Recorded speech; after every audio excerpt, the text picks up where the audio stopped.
Good evening, ladies and gentlemen. Welcome to the Morgan You Know podcast, a conversation show year-round about sports and wrestling and occasionally some entertainment topics. A wave to those of you joining us live on Facebook or Twitch, or I'm not entirely sure where else you can view this live, or checking up later on YouTube. We appreciate it. My name is Rod Morgan.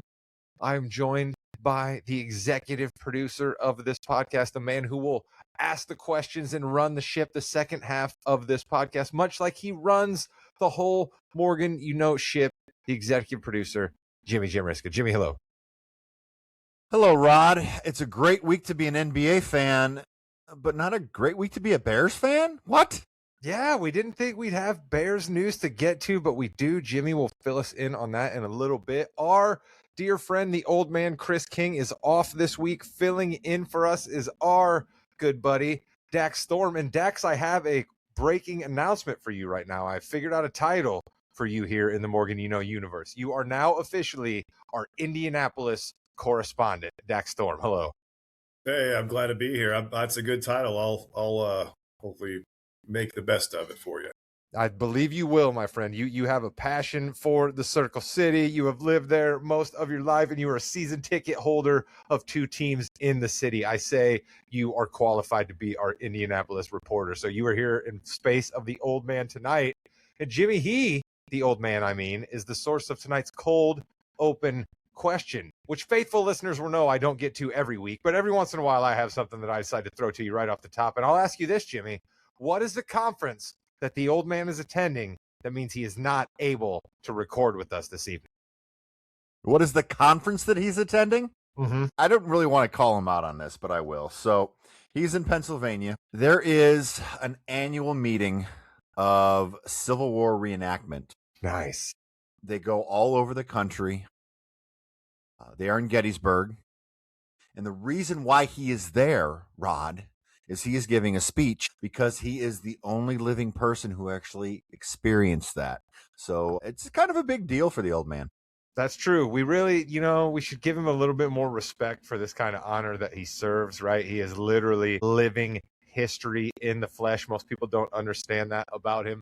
Jimmy, while that is a great answer, that is not actually the correct answer. I will go to our guest, Dax Storm. Dax, what do you believe is the conference that Chris is attending that means he cannot record with us this evening? Yeah, it's got to be something for work, right? I'll just, right? Yeah.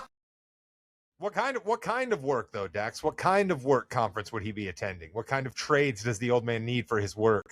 I don't know. I'd think of some type of engineering class, with the old brace and bit, trying to figure out new ways to use that in the maintenance technician engineer field. So, I know a lot of people use the cordless batteries and drills and all that stuff, but I just think that's overrated. I think Chris agrees. I think you're absolutely right about that. The old man is at a work conference, and Dax kind of hit the nail exactly on the head there. Chris is at a work conference that promotes non-motorized and non-electronic tools. It's really a movement to go back to the Stone Age, and Chris really feels at home there. So he is at a conference to try to push that agenda throughout America. Not a lot of attendees. You're not going to notice that this is going on in Chicago, Jimmy, because it's a movement that doesn't have a whole lot of people behind it. But Chris is excited, and he's going to be dedicated, and he showed up for the conference. Okay, Rod, I've known you since third grade. We've talked about it many times. I don't know if you're joking or not. I'm definitely joking. He's at a work conference, but it's Thank not God. that. I did not listen. It wouldn't surprise me. Aliens? Sure, he'd probably be there.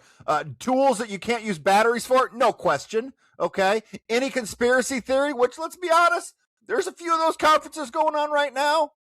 He'd be there. See, and here's the thing, right? It kind of refers back to what the great George Costanza on the seminal These Comedy Seinfeld says, right? It's not a lie if you believe it, right? So the thing with Chris is a good joke for what the old man is up to. If it sounds a little bit believable, that's probably the best joke, right? So there you go.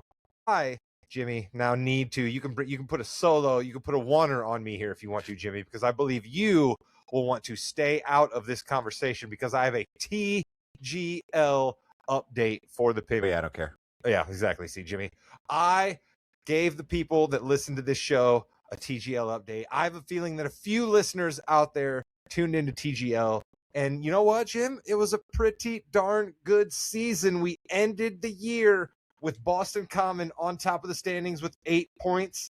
The LA Golf Club coming in second with 6 points.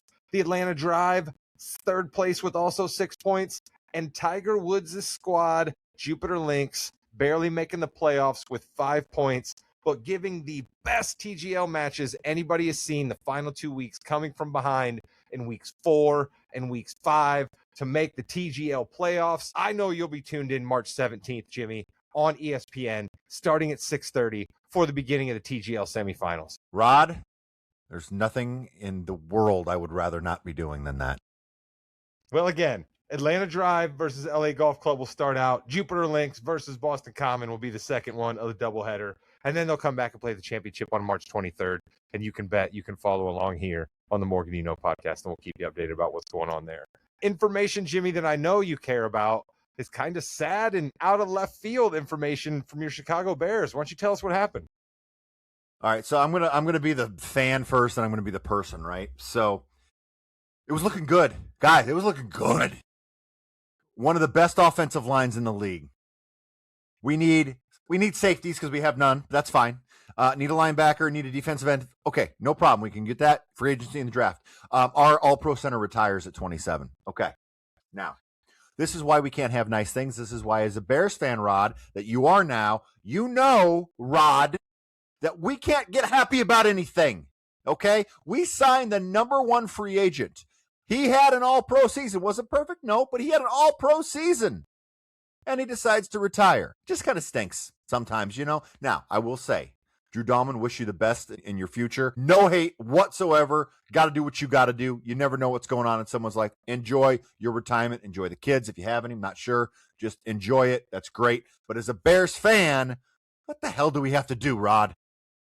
Jimmy, you are a better man than I. We all know as a Colts fan, and this podcast is audio evidence of it, that a certain player decided to walk away. Yeah, I literally just didn't say his name right there. A certain player decided that he was going to walk away unexpectedly and leave the Indianapolis Colts, and I have not felt the same way about that particular player. I will admit that I am the smaller man for it. I will admit that it is wrong of me to hold a grudge against that person, but I still do. So, Jimmy, I can imagine that when you got this news, you weren't happy. But as you said, it's just, I guess, further evidence that, like, football can be tough on some people, right? You said it yourself. He's only 27 years old. He signed a contract just last year that would have paid him for 2 more years, and he decided, you know what? No, I'm not going to do this anymore. So he might have to give back money as well. Now, I will say this, and every single fan, I haven't seen too much like negative toward him. Maybe I'm just not looking in the right places, but everybody has said, I'm glad he did it now, because the person who shall not be named did it during a preseason game, I believe. Now it's before free agency. So every single center is available right now in free agency and the draft, which is good. And there's actually a pretty decent list of centers that are available for free agency. So, you know, it stinks, but also he didn't leave the Bears hanging. I love that you brought up free agency there, Jimmy. Yeah. The other team that we follow closely on this podcast, and our Indianapolis reporter was here to talk to about us with him. So let's hope he can get back. Got some internet issues happening down there at the Storm residence. But the Indianapolis Colts, Jim, we were all told that the Colts had 2 big decisions to make: their quarterback and their wide receiver. They were not going to be able to put a tag on the both of them, and the Colts decided to put the transition, yes, you heard me right, the transition tag on a quarterback, a tag that hasn't been put on a quarterback in something like 20 years. It guarantees that Daniel Jones will get at least $37.8 million from the Colts. Someone else could sign him to a bigger deal. The Colts then have about 5 days to match that. I don't know, Jim. I don't know. I guess I would start here. I would say if you hear that every team in the NFL is salivating at the idea to offer Alec Pierce a contract, I don't know that I've heard that about Daniel Jones, so I might have went a different way with the tags. What do you think? It's strange, Rod, because you could lose both players this way. Because if you're the Colts, like, all kidding aside, let's just look at it as, if you're a Colts, the GM right now, which, by the way, quarterback isn't his best thing. He had a great interview with McShay, by the way. Danny Dimes, let's say the Vikings come and say we'll give him $45 a year for 4 years. Okay? Guaranteed. Or the Cardinals do the same thing. Are you signing him to 4 years, $45 million a year? That's $180 million for Danny Dimes. Are you doing that for him? I would say the Colts have already showed us that no, because they are already guaranteeing him a far less salary by giving him the transition tag than he would have been guaranteed had they given him the franchise tag, Jimmy. So I would already say that the Colts have shown us that they have a certain threshold they're not willing to pass. Robert Saleh is in Alec Pierce's driveway right now. Probably not in the driveway, private property, probably on the street right next to it. Brian Daboll, same car. They're waiting for Alec Pierce, and they're waiting for this to start. My son Jackson, devastated that Pierce is going to be gone. He's going to get a ton of money. And like you said, I probably would have put the franchise tag on Pierce and still tried to work out something with Danny Dimes, because I don't see a $45-50 million a year deal coming for him. I really don't right now. Again, quarterback Achilles, next year's going to be bad anyway, Rod. Even if he's healthy, first year back from Achilles, it's going to be bad. I think even if Daniel Jones didn't have a hurt Achilles, the chances were pretty high that he was going to be bad coming back into next year, but that could just be negative me talking. Let's go to our Indianapolis reporter who has solved the internet issues down at the Storm residence. He is a season ticket holder for the Indianapolis Colts. He was there and riding high for the beginning of the Colts season last year when things were looking good. He was also there for the end when things were not looking so good. Dax, we broke it down for the people. Pierce or Danny Dimes. What was your thought when the news came down? I was disappointed, it's just typical Colts, just like very indecisive. I really wanted them to keep Pierce, because I think if you would have kept Pierce, you probably would have had, I think Pierce and Jones, they were kind of, you needed to keep them both. I don't think that, Jones would be worth that money that you kind of proposed, Rod. Honestly, I mean, that's a hard chunk to swallow, but I would pay it if you get Pierce as well. If you can have both of those. But yeah, I was very disappointed when I saw that they kind of let Pierce go. Rod, you might remember this from back in the day, but what they say, but don't never give someone else a chance to go get good customer service elsewhere, so like keep him in the house, don't even let him go out there and explore how much money you want, Pierce is a phenomenal player. I mean, still there's a chance, he comes back to Indianapolis and so does Jones, but I think Pierce was definitely the more desirable of the two. Rod is so shaken up that he's muted, but that's okay. All right, here's the other problem I have. I'm sorry. You're right. I'm getting all flustered here. I'm mad because this situation put the Colts over the salary cap, right? We're going to have to restructure somebody or cut somebody to get down underneath the salary cap by March 11th, which is when you have to be under the number to be able to start the offseason. If the Colts would have put the franchise tag on Alec Pierce, guess what? Wide receiver money is less than quarterback money. The Colts might not even be over the cap had they done that with Pierce versus what they did with Dimes. And like you said it there, they didn't even guarantee themselves. Jimmy, I would love nothing more. I'm sorry. You guys are both going to get mad at me because you both said you want to see Danny Dimes back in the Colts uniform next year. I do not.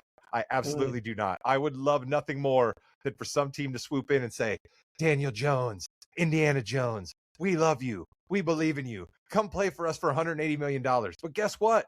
The Arizona Cardinals friggin' cut Kyler Murray. So any team that wants a quarterback and they're ready to take a chance on somebody is going to get Kyler Murray for far less money. You're going to bring Kyler Murray in for a 1-year show-me deal on basically a veteran minimum. Nobody's going to offer Danny Dimes any money.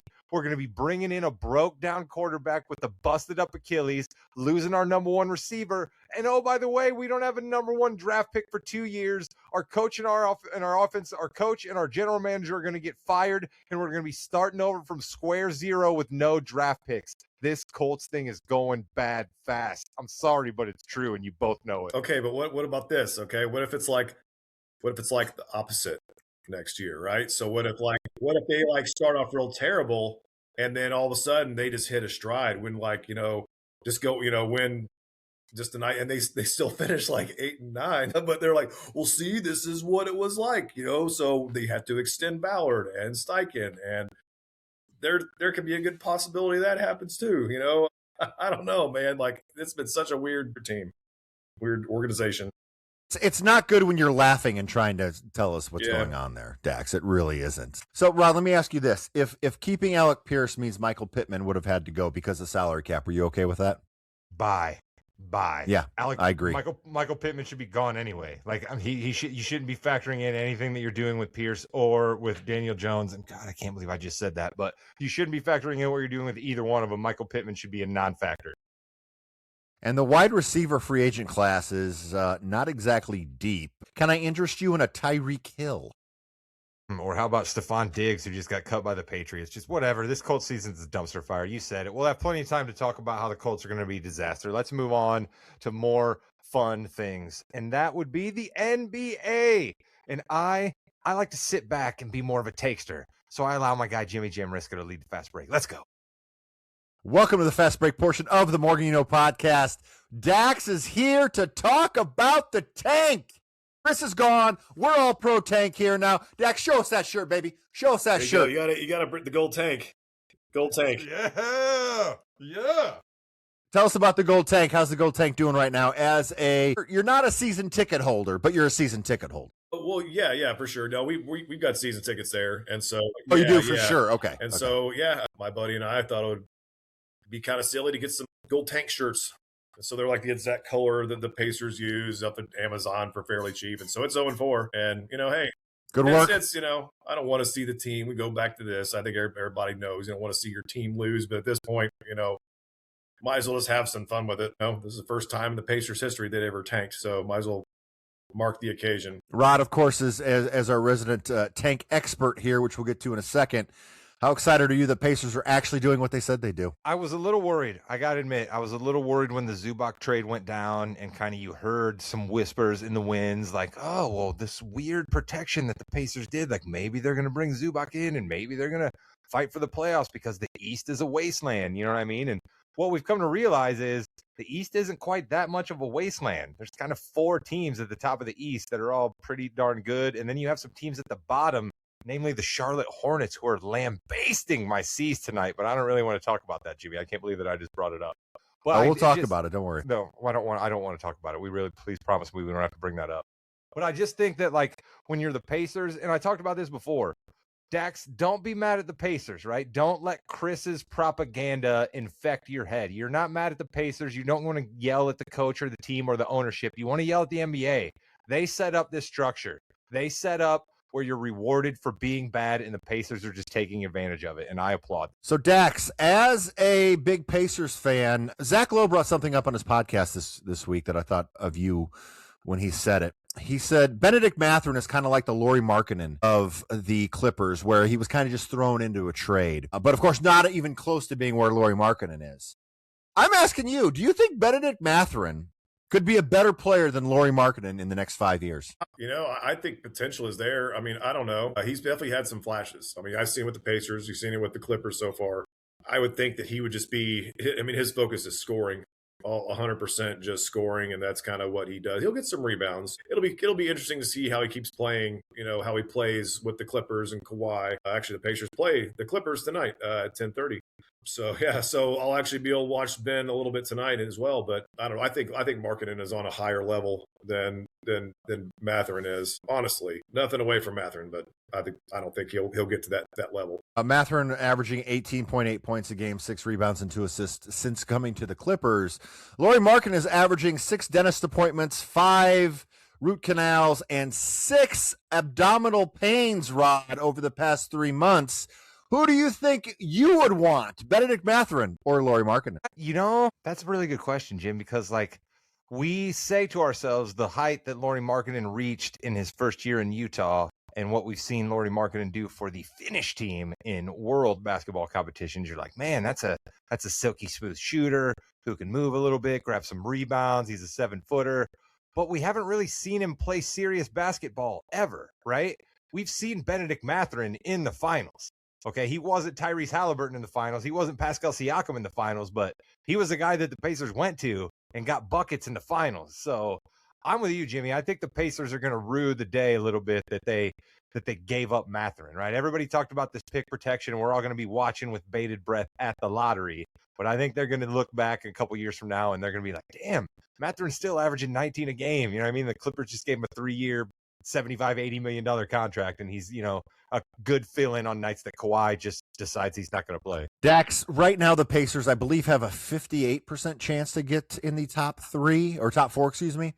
How nervous are you that this is going to backfire? Because the Pacers never tank, and the one time they do the lottery gods look down on them? I'm not really worried that much. I mean, it'd be nice to get the pick. If anything, I think everybody's confident with the team they're going to put forward next year, without the pick or not. If everybody comes back healthy, Tyrese plays at a 75% level, and then everybody will play. I think that pick won't be as important. Like, obviously you want it, but I mean, heck, if the Pacers haven't really, they're really known for their draft picks, I mean, you got Benedict Mathurin, but, they couldn't find a way to play him in their system. So obviously that's why they had to get rid of him, because they couldn't make him work and everybody work. They're not changing the system.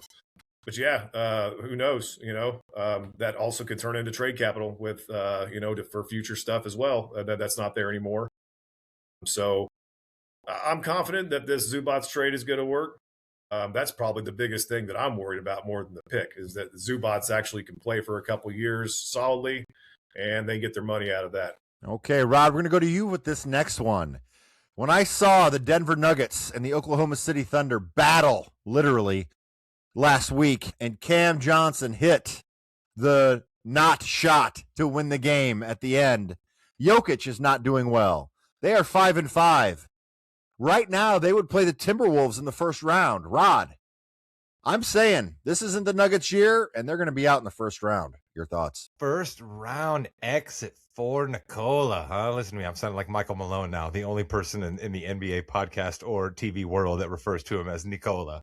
But I don't like a little bit of what I'm seeing in Denver, Jimmy. I really don't, right? I don't like the kind of scenario where every time the Nuggets are talked about, you hear the name Aaron Gordon.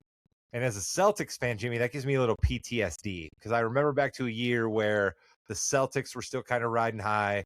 They were still a contender during the Three Amigos year, if you will, with KG and Pierce and Ray Allen. And KG hurt himself like 25 games into the year. And kind of all year long, we kept being like, is KG going to come back? Is KG going to come back? Like, where's KG? And next thing you know, KG never came back, and the Celtics didn't really right themselves, and they were out early in the playoffs. So you may be onto something there, but like the guy who's basically been first or second in the MVP awards race for the last 5 years, I have trouble saying he's going to be out in the first round of the playoffs. But you're not wrong saying that he looks a little off right now. Dax, what do you think about Jokic? You think that he's going to be able to get this team back together? He's played a few games now. What do you think? I got trust in Jokic. I think that I don't see them getting out in the first round. I think that they can put it together. I know that Jamal Murray, he's had a really good season this year too, and I think he's a heck of a leader on there. And I know that Jokic has had his scuffles the last couple games. I think that's kind of what's throwing a big flag to this, and is showing his frustrations. I don't see that happening with Denver. What I do see happening, though, is a lot of teams that are worse than Denver continue to try to be worse, because we're going to the Damnation of the week. There we go. Let's go. Here in 2026, lots of teams are looking to tank, but some of them are tanking heads and shoulders above the others, and somebody has to give those teams an award and shout them out for their excellence in tanking, and I am just the person to do it. So I want to let somebody know right now, there are 3 teams excluded from the Kings of the Tank for the rest of the year, and those teams are the Milwaukee Bucks, because against their best judgment, the Milwaukee Bucks are allowing Giannis to come back and are attempting to try to make the play-in tournament. When, if they did not make the playoffs, they would be guaranteed a pick somewhere between like 4 and 7 because of the machinations of their deal they have with the Hawks and the Pelicans. But no, they are trying to make the playoffs, so they are excluded from this list. The Pelicans are excluded from this list because they can't even get their own pick, so they are trying to win. Never will find them on the Kings of the Tank. And here's another team that you may be surprised to find out will never be on the Kings of the Tank, but it's the Sacramento Kings. I'm sorry. I'm not going to give you an award for being good at tanking when you're just an inept franchise that has been terrible for years. The only thing that is allowing the Kings to tank right now is the terrible personnel moves they have made for like 3 years that got them here, okay? When you are a team that is considering bringing back Russell Westbrook because he is the spine and emotional leader of your team, you have problems. Kings will never be on this list. But Dax's Pacers, number 3, just honorable mention. I'm sorry. They keep losing, but there's nothing flashy about it right now. They're just losing. They're not fighting with the league. Nobody's investigating them. Things are just going fine for the Pacers. They're losing ball games and nobody's really talking about them. That's wonderful. They're honorable mention. Runners up to Kings of the Tank are the sneaky Dallas Mavericks. All right. Nobody's really yelling about the Mavericks throwing a bunch of games, but they've absolutely been chucking them to the side for a while.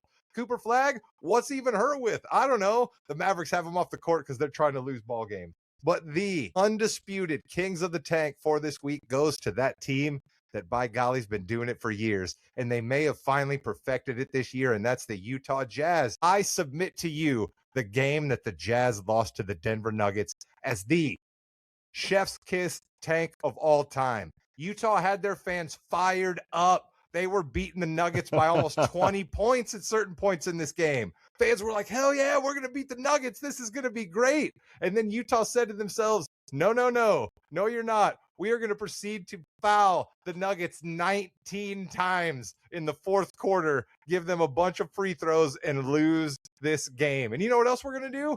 We're not going to pull our starters like you thought we were going to do in the fourth quarter. Keontae George, he's going to keep playing. Ace Bailey, he's going to keep playing, and we're still going to lose this game because we're the Jazz and the Kings of the Tank. Dax, do you think the Pacers should look at the Jazz and say that's what we need to do?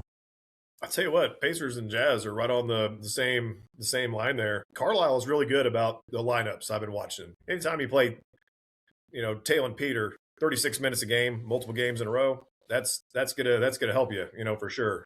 I'm sorry, who's that? Who was that? Exactly. The guy that they should drafted in the second round last year, which they should have drafted a center.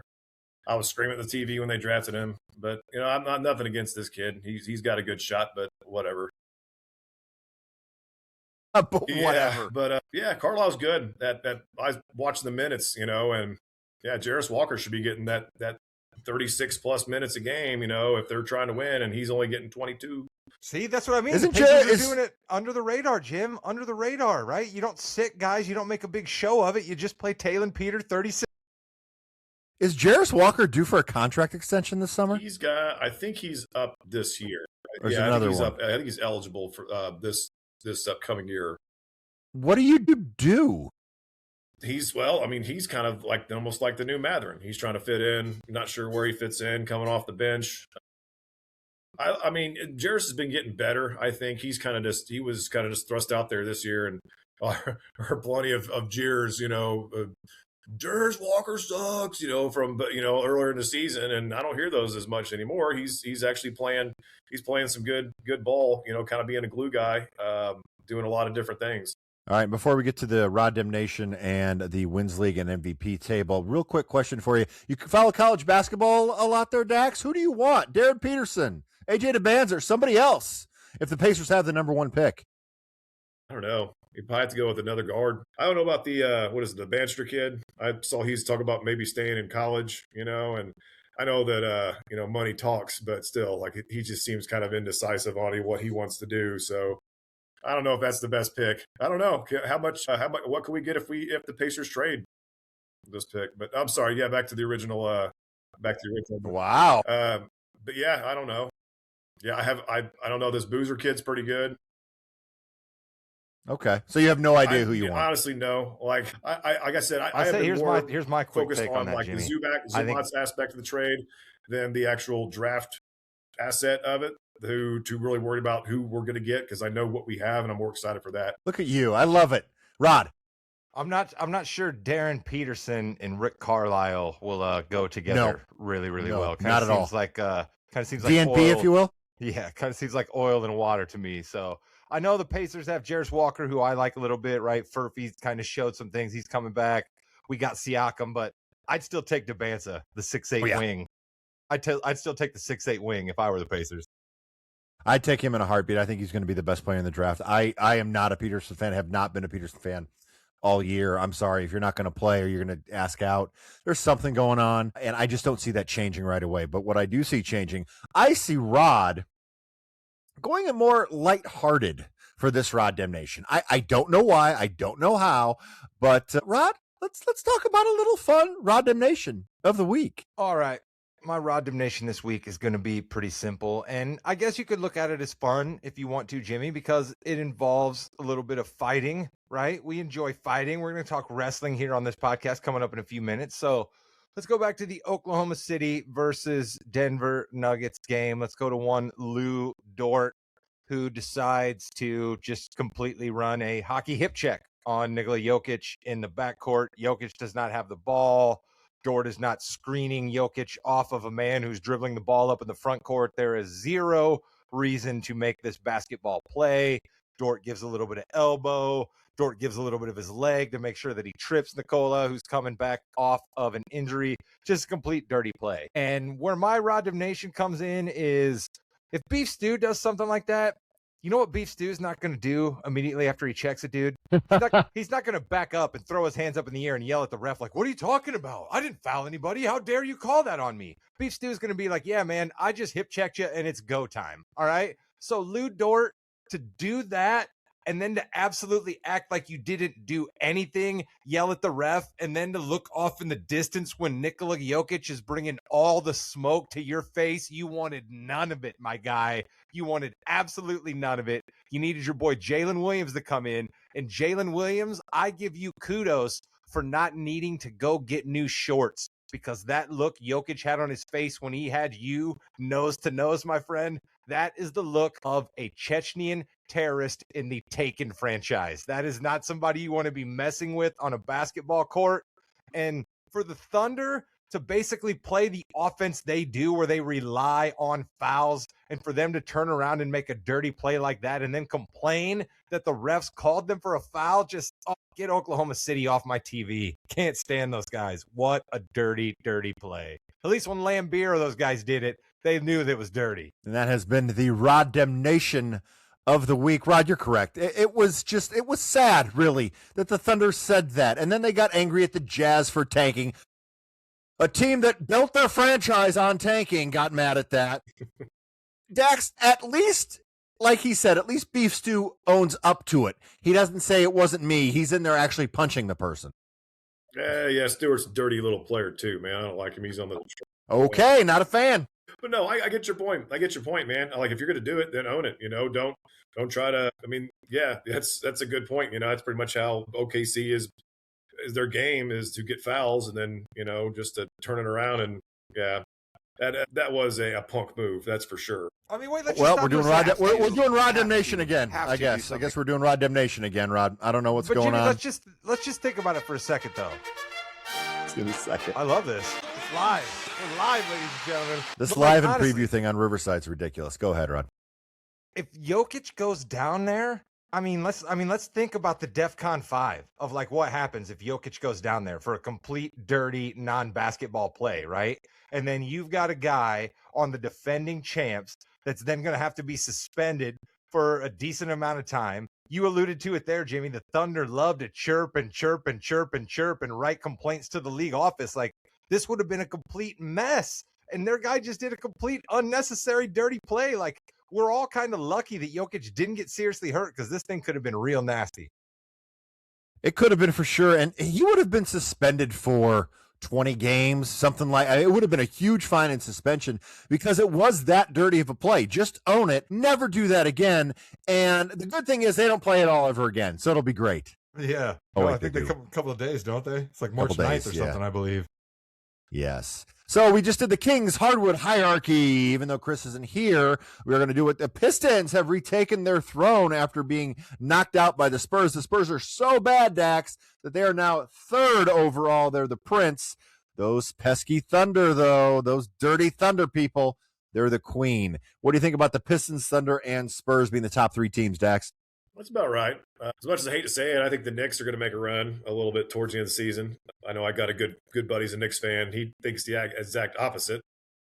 But I like Detroit as much as I hate Detroit. They're a great team. The Spurs, I think, are going to keep getting better, and then OKC's is going to keep on getting fouls. So, Rod, go ahead, Rod. No, I said they're going to keep getting fouls. That's good by Dax. Rod, Chris took the Portland Trailblazers as his jester. They lost the Hawks by 34. That's fine. But you got the Bulls who are 1-9 in their last 10. The Wizards who are 2-8. The Nets who are 1-9. The Pacers who are 2-8. 2-8 Kings, 2-8 Jazz. Pelicans are 6-4. Let's go. Pelicans playing for their I don't know what they're playing for. And the Mavericks are 2-8. Are the Trailblazers that bad? I mean, they actually don't even have Avdia. This is all because Chris enjoyed lighting the beam so much that he can't just call out the Sacramento Kings for their absolute ineptitude. I mean, like, listen, the reason that the Jester exists is because of the Sacramento Kings, right? The reason that every NBA franchise in the league, namely the Pelicans, the Nets, the Bulls, right? Many of these terrible, terrible franchises can look at themselves and say, at least we're not the Kings, right? Like literally the jester position on the Kings Hardwood hierarchy should be the Kings. And for him to put, who was it that he put there? I don't even remember now. Portland. The Trailblazers. Because they lost to Atlanta, which is ridiculous. Atlanta is 31-31, literally the definition of an average team. So Chris is calling somebody out for being a jester for losing to an average team. He just changes the rules on us all the time. Well, remember, the Hawks have Kuminga, so anything can happen with Kuminga in the lineup. Speaking of anything can happen, we have our Wins League. I'm going to go over it real quick, and then we're going to hit the Yeah We Know podcast.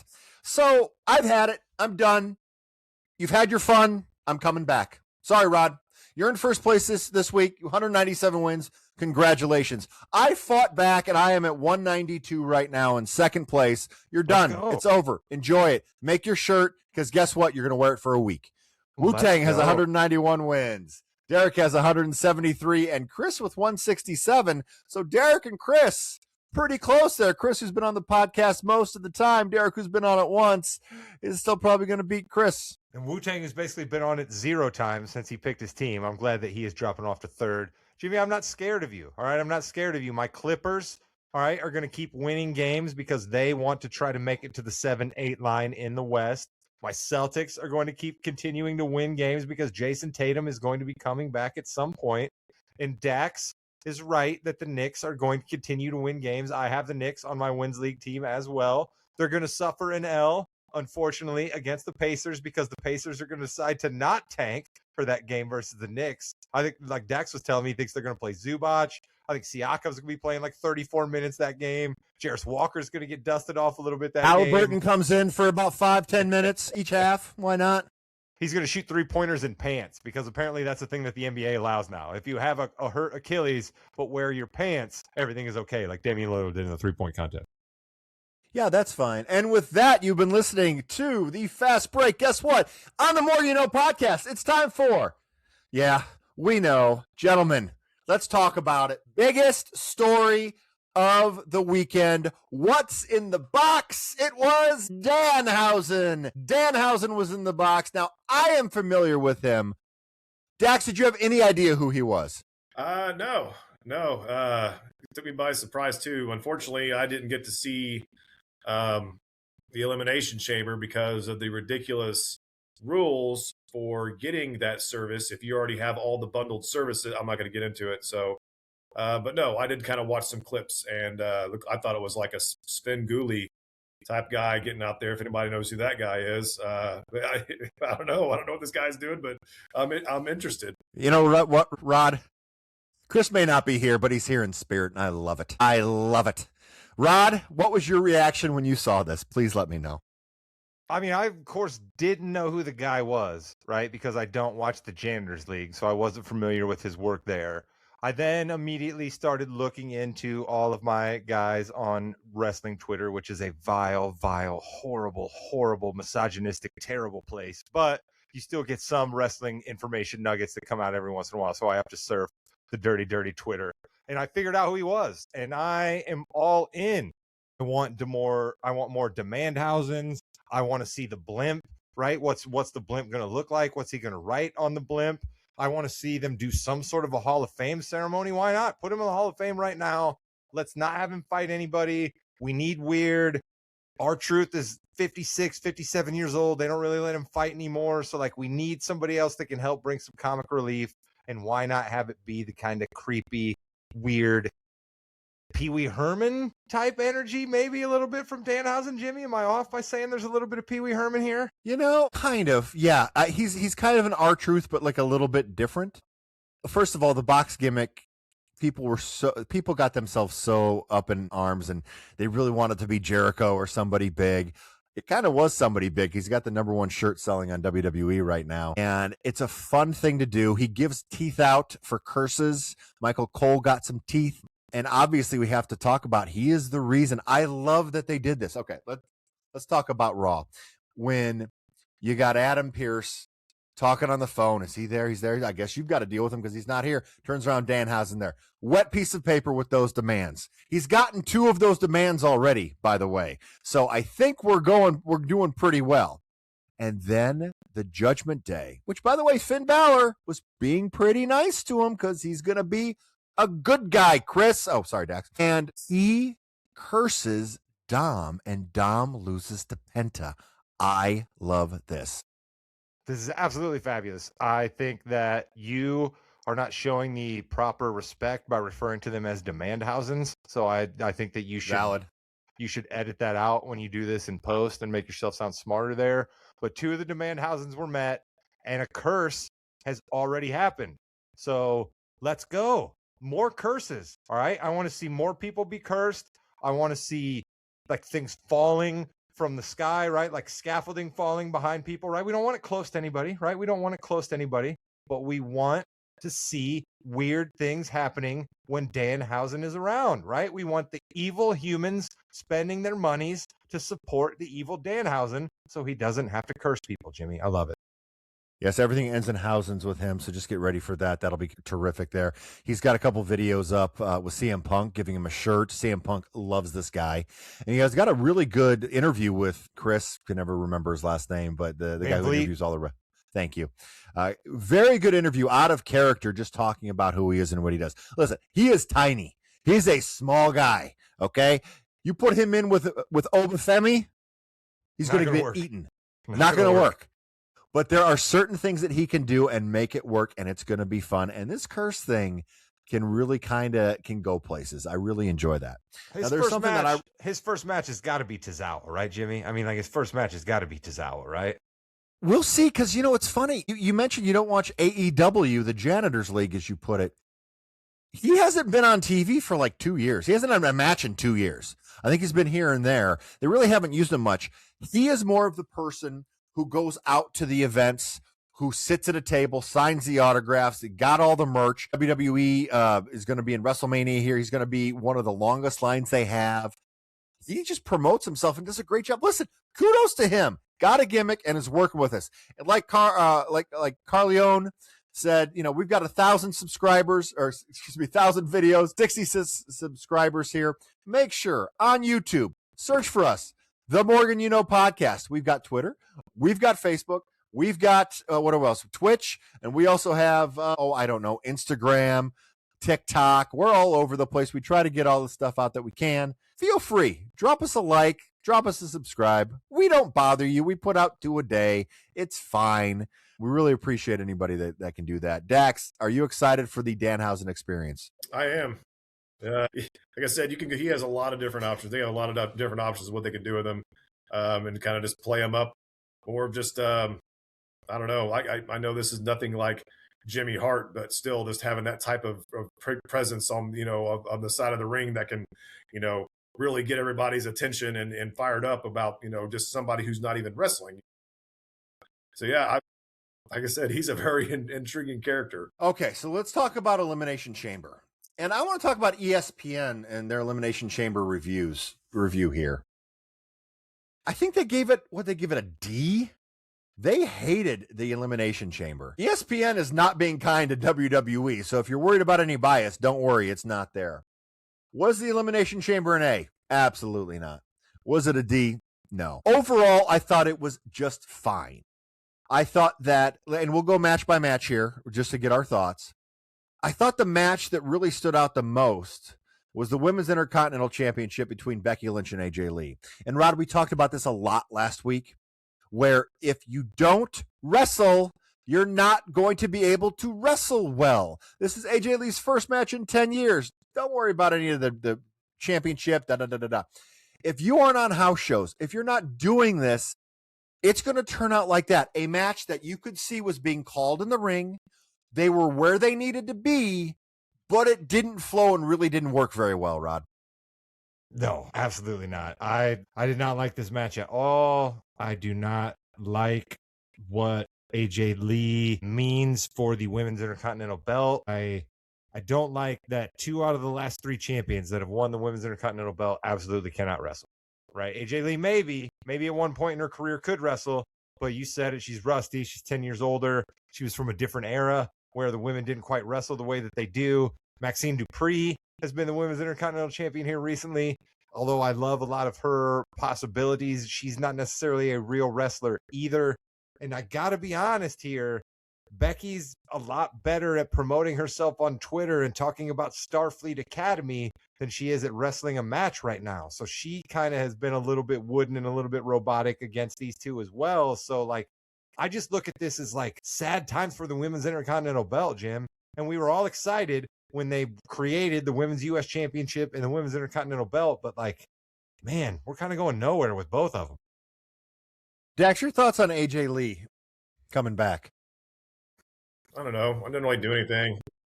Chris is the same. I love it. I don't know, Voice man. of the fan, Jimmy. She doesn't really do anything for me.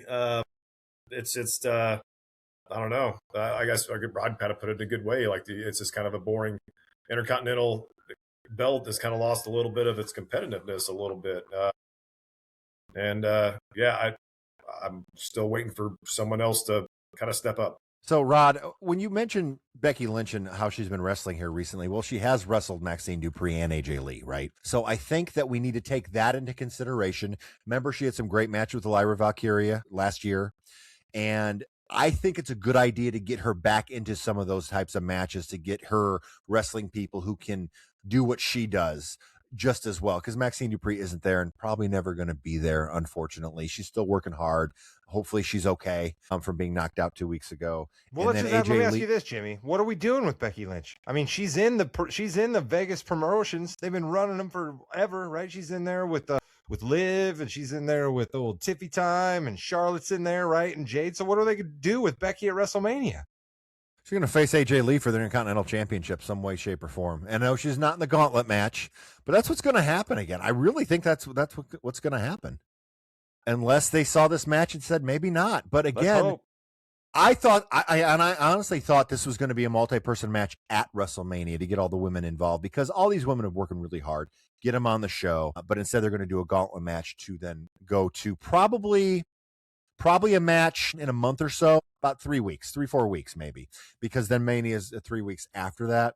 So we'll have that match at WrestleMania. That's what's going to happen. I'm sorry. I don't like it. So the Women's Elimination Chamber match, I thought this was one of the better wrestled and storytelling-wise chamber matches we've had, period. Usually, in my opinion, the Women's Elimination Chamber matches aren't very good.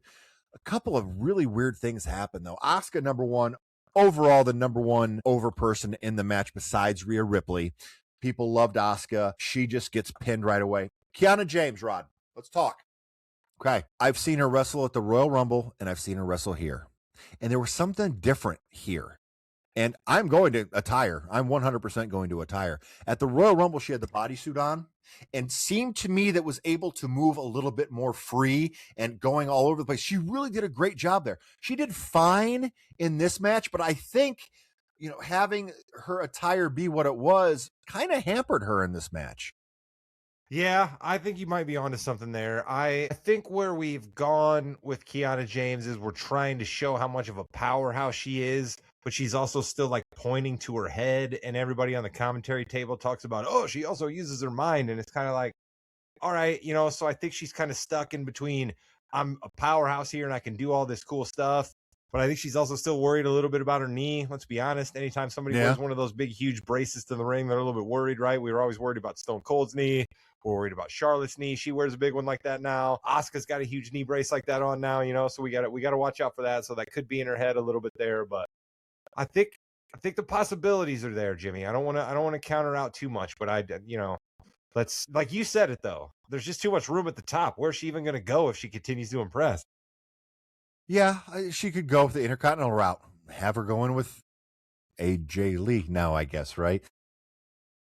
Rhea Ripley wins, beats Tiffany Stratton. Tiffany took a hard face bump and got bloodied a little bit there. Rhea as the winner kind of made sense to us. Rhea and Jade are doing this Twitter war that's real but yet not real, Dax. Do you care at all about Twitter wars in wrestling? No, I don't have a Twitter account, so I don't really follow it or care. But I know that it can build the story up a lot. And there's a lot that goes into that too. What are your thoughts on Jade Cargill? Do you think she's going to be able to pull off a good match with Rhea Ripley? I like Rhea. My daughter and I are both Rhea Ripley fans, so yeah, we'll always root for her. But I think she's too good that she'll be in that position for a while. Rod, if you look at the poster, Rhea Ripley, Jade Cargill, you're like, wow, that's a big match. That's going to be cool. That's really going to be neat. I want to see these powerhouses go after it. Although Rhea has toned down a lot over the past few years. She used to be a lot more muscular. I don't see this match being anything but opening night 1, opening night 2, which is still good. Don't get me wrong. That is a very good place to be, right?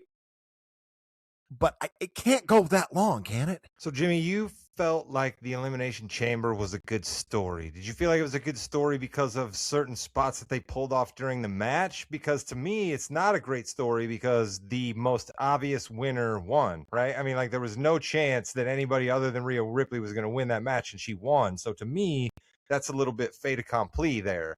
But there were decent spots within it. But to me, if we're going to talk about the build to WrestleMania, Jimmy, I'm going to go back to my stalking horse here, and I'm sorry. The segment that Rhea cut on Monday night with Io Sky, what are we doing? What are we doing? Is this they're falling in love? Honestly, I don't want to sound like just I really did. I'm they're both married. What's going on here? I don't understand. I don't get what's happening, right? Like you said it yourself, the poster looks great between Rhea and Jade. And then the story we're telling with Rhea is she's in the middle of this supportive, loving friendship with a little sister character. I don't understand what's going on. She's about to go into a match with Jade Cargill. Rhea Ripley is known for being bloodied and I'm a demon who's going to rock your world. And now she's Io, this has been the greatest year of my life with your friendship supporting me. What are we doing? And then Io's like, okay, I guess I'm going to go ask to be in a gauntlet match and kind of be thrown down the card again. Yes, Rod, the poster should be Io Sky and Rhea Ripley after they've broken up. It should be that. But Dax, it's not. And it kind of stinks. We have the World Heavyweight Championship, CM Punk and Finn Balor. I didn't think it was as good as their other match. I thought it was a very good match that had a weird, quick ending. Almost like somebody said, hey, guys, wrap it up. Guess. Okay, first of all, I think we have to say that CM Punk is putting on some good matches. He is wrestling a lot. He's getting better and better after his long layoff, from AEW and not wrestling as much over the past year or so because he was injured, right? I think Finn Balor is a person that we see the direction, but it's a long way off. And I don't know if we're ever going to get there with him again, Rod. No, we're definitely not. We're definitely not. And it sucks. It really does because he can absolutely go. He's the right kind of wrestler. He's got the right amount of charisma. He's the perfect guy that he's not a huge star, right? He's not gonna take away your shines from your Seths, who we'll get to, I'm sure, your Romans, your Codys, your Drews, right? But what he is he's your Sammy level, right? He's your top level mid card who anytime you want to heat him up and bring him to the big time, it's a match that works. It's a match that can go. It's a match that people buy. It's going to have a built-in fan base, guys like you and me that have been loving Balor for a long time. We love the Demon. You know what I mean? We love his Bullet Club work. We know everything that he's about in his whole professional wrestling career. So we're always going to dig him. But he, unfortunately, I think, Jimmy, and I've talked about this before, he's shackled to the Judgment Day. They're nothing without him, right? Sure, they have Liv, but they're nothing without him because Dom isn't enough to carry the Judgment Day. He's got to have that person to go back and forth with. So for the Judgment Day, who houses so many people, right? If there's no Judgment Day, there's no JD, there's no Roxanne, there's no Big Mama Cool, right? All these people basically suffer if there's no Judgment Day. So Finn is shackled to them as the one guy who has a name and can carry it. This was Finn's Intercontinental Championship, Dax, to win. and Penta stole it from him. I don't like it. Did you like the match between Penta and Well, Dom? unfortunately, like I mentioned earlier, I couldn't see a lot of the matches, actually any of the matches, Well, on Raw. because of the ridiculous No, setup. Penta and Dom fought on Raw. Oh, it was on Yeah, Raw. yeah. Sorry, But are no, you bitter I about that? apologize. I can't tell. Are you I bitter? apologize. Are you bitter about? I don't really care for Finn, so I actually like Penta more. And that's just kind of just a random opinion from me. But yeah, I don't know. Penta's more fun to watch, in my own opinion. But yeah, I guess Big Okay. news. Yeah, Big news. Masked wrestlers don't win championships. Yeah, I think that was. Hey, listen, I think it's a little late, but I love that they gave it to him. He got a big ovation. Indie crowd, go strong with that. Let's go, Indie. Keep it up. We want to get that WrestleMania eventually in life. And, which, yeah, please. Don't even talk to me about that. I thought that was a really good. I thought it was a good win for Penta moving forward. But again, it just destroys that storyline because, yes, Dom's going to be mad.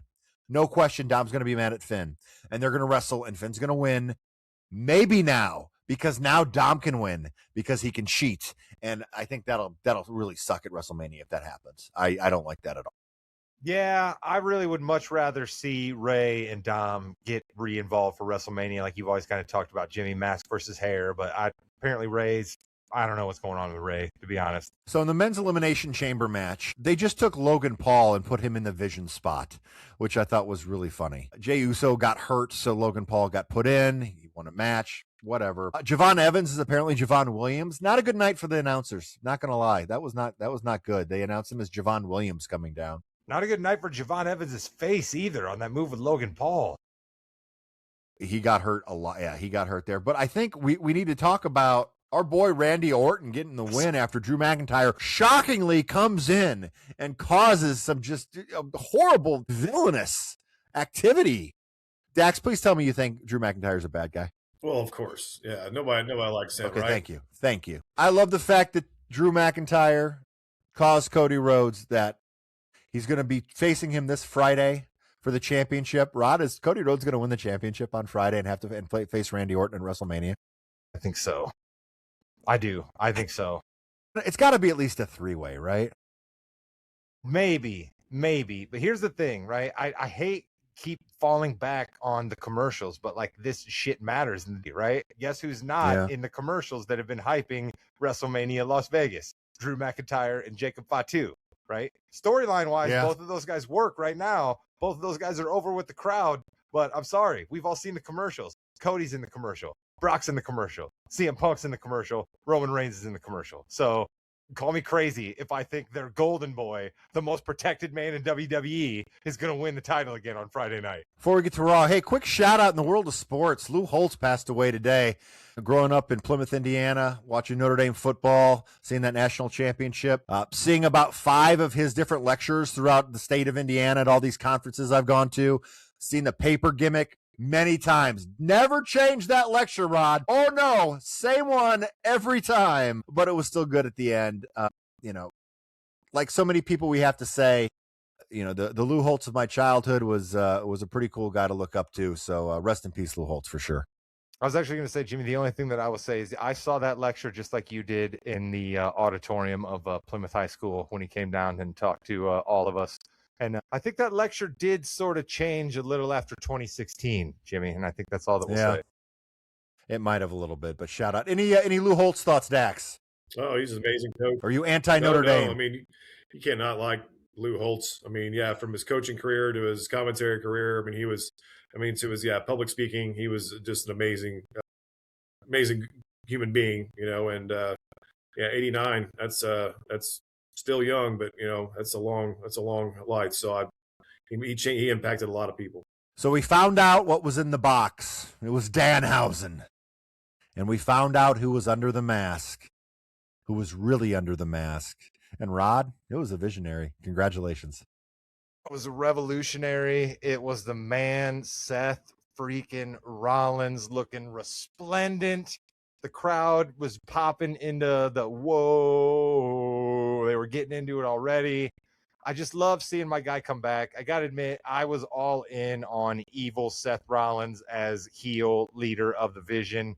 Things got hurt, and now he gets to come back as a giant babyface, and I am all for it. He's going to come back, and he's going to lay waste to Austin Theory. he's going to lay waste to Logan Paul. I thought it was awesome that he actually got to lay waste to Paul Heyman. That's great, right? So often the wise man skips on these things, and he took a stomp, and he got a bloodied face. And then LA Knight, of all people, hijacked an ambulance and took him away. So does this mean, since LA Knight hijacked the ambulance, the Beast is going to be angry at LA Knight and wrestle him at WrestleMania? Do you think it'll be LA Knight and Brock Lesnar, Dax, at WrestleMania? Ooh, man. That'd be a good one. Like I smell LA Knight, but yeah, Brock Lesnar. Good God, he just won't go away. Yeah, Rod, I don't know if that's good for our boy or not. I don't know if I see that happening. No, I was a little bit like, man, this is what we're doing with LA Knight. I understand that he's got a problem with the Vision too, but like somehow he's involved in this weird plot with Jimmy Uso, and he's like hijacking an ambulance, and I wish better things for our guy, the Unchosen. I agree. Also, it's funny that Seth Rollins is probably going to face Logan Paul at WrestleMania. And they've done kind of seen that. Yeah. Isn't that the one where Logan Paul brought in the droid camera and like that was supposed to be a big, huge deal? They fought WrestleMania Hollywood, right? He was supposed to face, well, I think he was originally supposed to face Roman Reigns. And then he got hurt and stuff happened. And then he was going to face Braun Breaker. Yeah, well. Then he was going to face Bronson Reed. Yeah, well. And now he's going to face the guy who wasn't even in the Vision when they turned on him, in Logan Paul, unless they want to do Austin Theory, who's main evented a WrestleMania before, so you never know about that. Beat John Cena at WrestleMania. Did. I don't know if we're going to land the plane on Logan Paul and Seth Rollins. It might be the match, but I think it's still up in the air. We could see something else happen.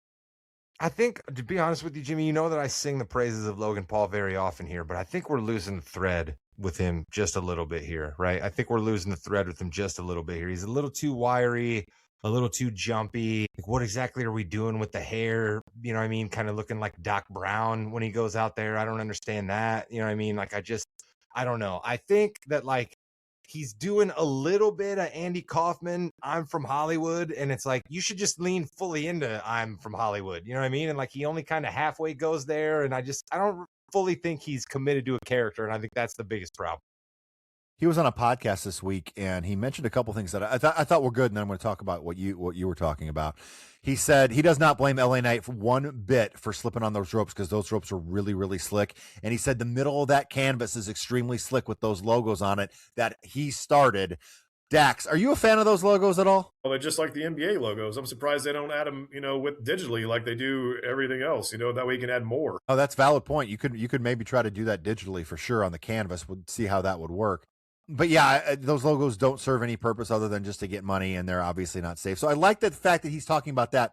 Rod, I think you're onto something a little bit with the Andy Kaufman, because up until about a month ago, he was Logan Paul coming in to wrestle, right? But now he's a full-time wrestler. I mean, this is his job now. He does everything else too, right? But this is more of his main job. And now he's trying to develop a character to be, and this is him fleshing that out.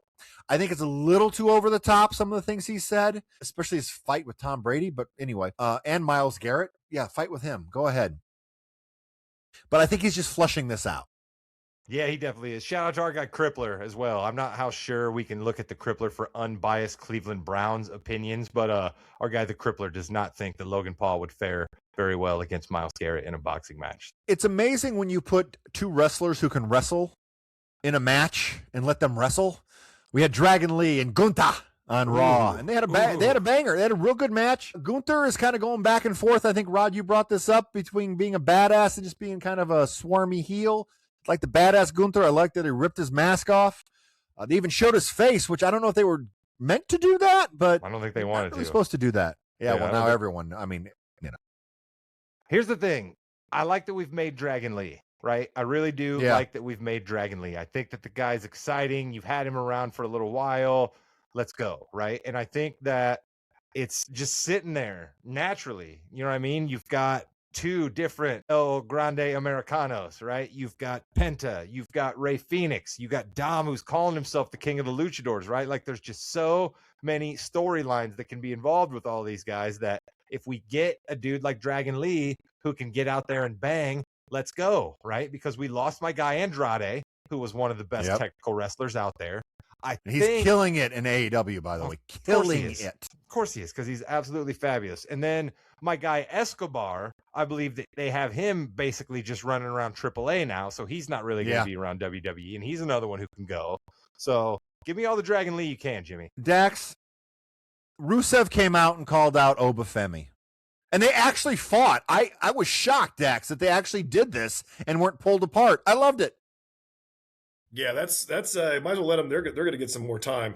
They deserve they deserve a nice little show. Oh yeah, for sure. I think that Rusev, he's going to get destroyed like he has been, right? Femi, they are putting him up for something big. Maybe it's Brock Lesnar, maybe it's not. But I think which show is Femi on, Jimmy? Which show is Femi on? He's a free agent. He is a free agent. Okay, because he did the whole thing with the Miz, right? He did the whole thing with the Miz, and then he comes out, and so I was confused. The only reason I'm thinking that Logan Paul and Seth Rollins may not be the WrestleMania match, Braun Breaker can come back. That's great. That's the match. That's what you have for sure. Because of this main event segment where you really think it's going to be the Usos against the Vision for the tag team championships at WrestleMania. I think it certainly helps the Vision out, right? I mean, I certainly think it helps the Vision out, and it's a thing where you've made Jey Uso a star. You're trying to help keep him a star. You're maybe trying to bring Jimmy Uso up a little bit. Like, let's give the Usos another main event WrestleMania spot as tag team champs. You know what I mean? I got no problem with that. I love Jey Uso. Yeah, they've done a great job they're great tag team champions. That's what they are. That's why they're one of the best teams ever. And we cannot forget, speaking about one of the best teams ever, via really, really bad FaceTime call, Demolition, Axe, and Smash have been added to the WWE Hall of Fame. Rod, you have your stuff. Rod, I have my stuff. Okay. Autographed. Demolition. I am pumped. They've been my favorite tag team forever. I love them. Were they brought in and made the way they are because of the Road Warriors? I don't care. Hey, why not? Listen, I loved me some Demolition as well. They were one of my favorite tag teams as a kid. I love the fact that our guy Mark Calloway. No, I'm done. Calloway. Yep, done. Our guy Mark Calloway, the dead man, the Undertaker, is now the keeper of the Hall of Fame. If you get a call from Taker, you are making it into the Hall of Fame. So, I guess he's not allowed to call anybody else the rest of his life, right? What if it's that? Oh, damn, wrong number. Sorry. Yeah, he's not like if he calls up. I don't know, like if he calls up his guy, the Godfather, right? If he calls up the Godfather, already in there. Oh, okay, all right. So it wouldn't be him. If he calls up, let me think. Val Venus. If he calls up Val Venus, no, Val Venus also not with us. Yeah, Val Venus not with us. I'm trying to come up with a wrestler who doesn't deserve to be in the Hall of Fame, who Undertaker might have to call. Yeah. Maybe I'll think of somebody next week, Jim. So we have listen, we've got Stephanie McMahon, AJ Styles, and Demolition. Those are three very, very good inductees. I love it. We've got the woman in Stephanie. We're looking for probably an old manager of some sort coming in. Are we going to do a celebrity? Are we going to put somebody in the celebrity wing the same way that we have Kid Rock and Donald Trump and Snoop Dogg in the WWE Hall of Fame? Maybe I Show Speed. Maybe not the moment will be put in because now they're putting matches and moments.